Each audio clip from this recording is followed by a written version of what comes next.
1000 metre long distance championship വിജയിക്കുന്നതുവരെ പെൺകുട്ടി താൻ കരുതിയതിനെക്കാട്ടിലും strong ആണെന്ന് യുവാവ് ഒരിക്കലും കരുതിയിരുന്നില്ല. അവർ ഇരുവരുടെയും വിവാഹ നിശ്ചയം വേണ്ടാന്ന് വെച്ചതിൽ യുവാവിന് എന്തെന്നില്ലാത്ത ഖേദം ആ സമയം അനുഭവപ്പെട്ടു.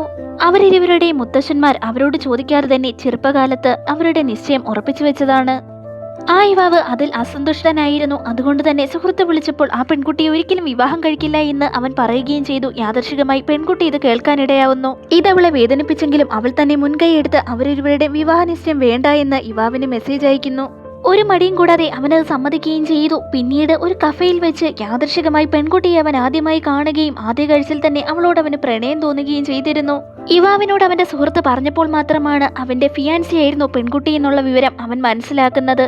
അവളെ നഷ്ടപ്പെട്ടതോർത്ത് അവന്റെ മനസ്സ് വല്ലാതെ നിരാശയിലാണ്ടു. പക്ഷേ അവളെ വിട്ടുകളയാൻ അവന്റെ മനസ്സനുവദിച്ചില്ല. വീണ്ടും അവളെ നേടിയെടുക്കാൻ വേണ്ടി, അവളുടെ ഇഷ്ടം സ്വന്തമാക്കാൻ വേണ്ടി യാദൃശികമായി അവളെ കണ്ടുമുട്ടുന്ന രീതിയിൽ അവൾ പോകുന്നിടത്തെല്ലാം നിന്നവൻ അഭിനയിച്ചു. റെസ്റ്റോറന്റിലെ സീറ്റുകൾ ഒഴിവില്ലെന്നും അവളുടെ പ്രൈവറ്റ് റൂമിൽ തനിക്കും കൂടി ഒരു സീറ്റ് നൽകാമോ എന്ന് യുവാവ് അവളോട് തിരക്കുന്നു. എന്നിരുന്നാലും പെൺകുട്ടി ഇത് നിരസിച്ചില്ല. അവനെ തന്നോടൊപ്പം ഇരിക്കാനായി അനുവദിക്കുന്നു.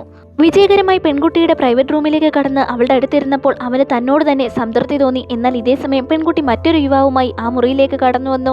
അവളുടെ സുഹൃത്തിന്റെ മുഖത്തെ സംശയം കണ്ടപ്പോൾ പെൺകുട്ടി ഉടനടി തന്നെ കാര്യങ്ങൾ വിശദീകരിക്കുന്നുണ്ട്. ഈ യുവാവ് തന്റെ ഒരു ആരാധകനാണെന്നും തന്നോടൊപ്പം ഇരുന്ന് ഭക്ഷണം കഴിക്കണമെന്ന ആഗ്രഹം പ്രകടിപ്പിച്ചപ്പോൾ കൊണ്ടുവന്നതാണെന്നും. അവളുടെ വാക്കുകൾ കേട്ടപ്പോൾ എന്തെന്നില്ലാത്ത ശത്രുത യുവാവിന് ആരാധകനോട് തോന്നി.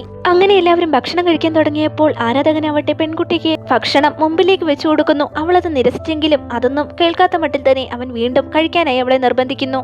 അത് കഴിക്കുകയല്ലാതെ മറ്റു മാർഗമൊന്നുമില്ല എന്ന് മനസ്സിലാക്കി പെൺകുട്ടി അത് കഴിക്കാൻ പോകുന്നുണ്ടെങ്കിലും യുവാവ് ഉടനടി മനഃപൂർവ്വം അവളുടെ പാത്രത്തിലേക്ക് ഒരു ടിഷ്യൂ പേപ്പർ ഇടുന്നു. അവളുടെ ഭക്ഷണം താൻ മലിനമാക്കിയെന്നും പകരം വൃത്തിയുള്ള തന്റെ ഈ ഭക്ഷണം എടുത്തോ എന്ന് പറഞ്ഞ് അവന്റെ മുൻപിലെ പ്ലേറ്റ് പെൺകുട്ടിയുടെ മുമ്പിലേക്ക് വെച്ചു കൊടുക്കുകയും താൻ അബദ്ധത്തിൽ അങ്ങനെ ചെയ്തു പോയതാണെന്നും ക്ഷമിക്കണമെന്നും അവളോട് പറയുന്നു. ആരാധകനിൽ നിന്ന് യുവാവ് തന്നെ രക്ഷിക്കുകയാണെന്ന് പെൺകുട്ടിക്ക് മനസ്സിലാവുന്നുണ്ട്.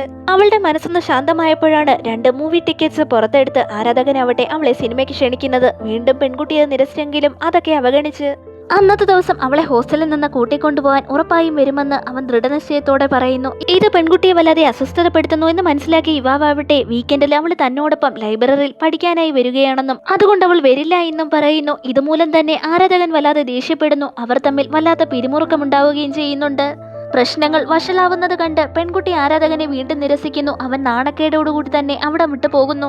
രാത്രിയിൽ സുഹൃത്തുക്കളോടൊപ്പം പെൺകുട്ടി ലഘുഭക്ഷണം വാങ്ങാൻ പുറത്തേക്കിറങ്ങിയായിരുന്നു. എന്നാൽ ആരാധകൻ അവൾക്ക് വേണ്ടി ഹെർട്ട് ഷേപ്പിലുള്ള ലൈറ്റുകൾ അറേഞ്ച് ചെയ്ത് പ്രണയഗാനം പാടി അവളെ പ്രപ്പോസ് ചെയ്യുന്നു. തന്റെ ഗേൾഫ്രണ്ടായിരിക്കാനും പെൺകുട്ടിയോട് അവൻ ആവശ്യപ്പെടുന്നു. ചുറ്റുമുള്ളവരെല്ലാം കൈയടിച്ച് അവളോട് യെസ് പറയാനായി ആവശ്യപ്പെടുന്നു. ഇതേ സമയം തന്നെ അവിടേക്ക് വന്ന യുവാവ് ഈ മുഴുവൻ രംഗങ്ങളും കണ്ടിരുന്നു.